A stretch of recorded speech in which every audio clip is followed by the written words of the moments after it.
Dear viewers, আমাদের চ্যানেলের নিউজটি যদি আপনাদের ভালো লেগে থাকে তবে আমাদের চ্যানেলকে সাবস্ক্রাইব করুন এবং আপনাদের বন্ধুদের।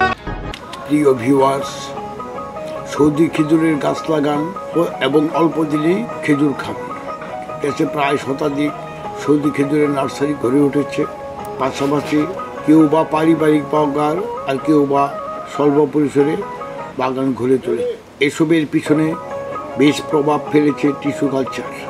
টিস্যু কালচার গাছের অতি ক্ষুদ্রতম অংশকে নিয়ে বিভাজন করে রাসায়নিক পদার্থে বা ঝেলিতে নিমজ্জিত করে প্রতিস্থাপন করে দীর্ঘদিন থাকার পর অঙ্কুরোদ্গম হয়। সেই অঙ্কুরোদ্গমই হইল টিস্যু কালচার।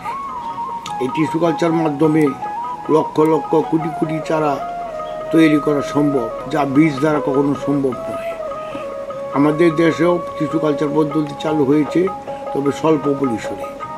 ভারতের টিস্যু কালচার পদ্ধতিতে চারা উৎপাদন করে লক্ষ লক্ষ কোটি কোটি ফলের চারা উৎপাদন করে তারা বাণিজ্যিকভাবে এগুলি বিক্রি করছে, অন্যান্য দেশে প্রেরিত করছে।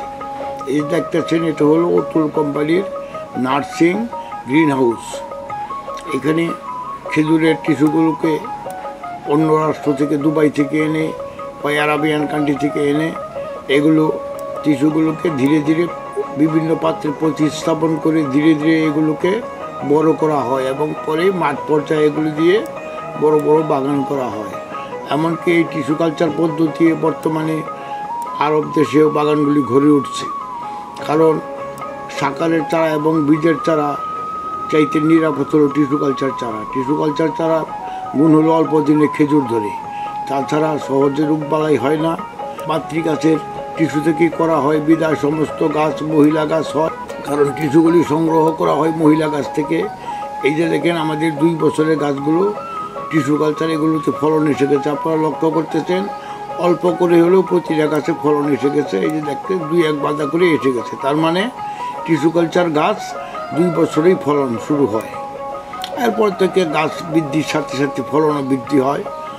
এই যে আমাদের গাছগুলো এগুলো বয়স 2 বছর পরে ইনশাল্লাহ আমরা ফলন পেয়েছি। তাতে আমাদের কনফিডেন্স বেড়ে গেছে, টিস্যু কালচার গাছের প্রতি আমাদের কনফিডেন্স অনেকটা বেড়ে গেছে। এগুলো আমরা এই যে নতুন লাগিয়েছি, তাতেই 2 বছর হলো, তাতেই খেজুর ধরে গেছে ইনশাল্লাহ। আপনারা আশা করি টিস্যু কালচার খেজুরের চারা লাগাবেন এবং দেশকে ভরে তুলুন খেজুরে খেজুরে। আজকে এই প্রত্যাশা নিয়ে শুরু করছে। অনেকেই ছাদ বাগানে আপনারা ডামে করতে পারেন। এই যে দেখতেছেন, ডামে একটি খেজুর গাছ। এই খেজুর গাছটির বয়স 2 বছর। এটা আমাদের ওই গাছের সমানই বয়স। অল্প করে হলেও যে কয়টা এসেছে তার মানে ফলন তো হয়েছে। 2 বছরে ইনশাল্লাহ ফলন আসছে। এই জন্য আমি আপনাদেরকে সুপারিশ করব যে আপনারা টিস্যু কালচার গাছ লাগান।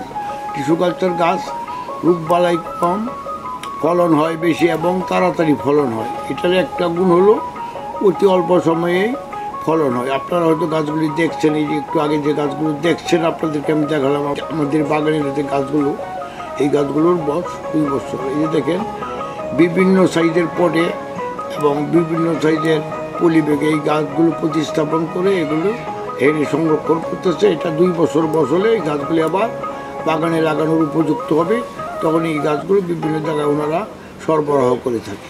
এটা হলো অতুল কোম্পানির তাদের নিজস্ব ল্যাবের চারা। এগুলো যে দেখতেছেন, এই চারাগুলো আমরা অতুল কোম্পানি থেকে এনে আমরা বিক্রি করতেছি। আপনারা সবাই ভালো থাকবেন। আসসালামু আলাইকুম।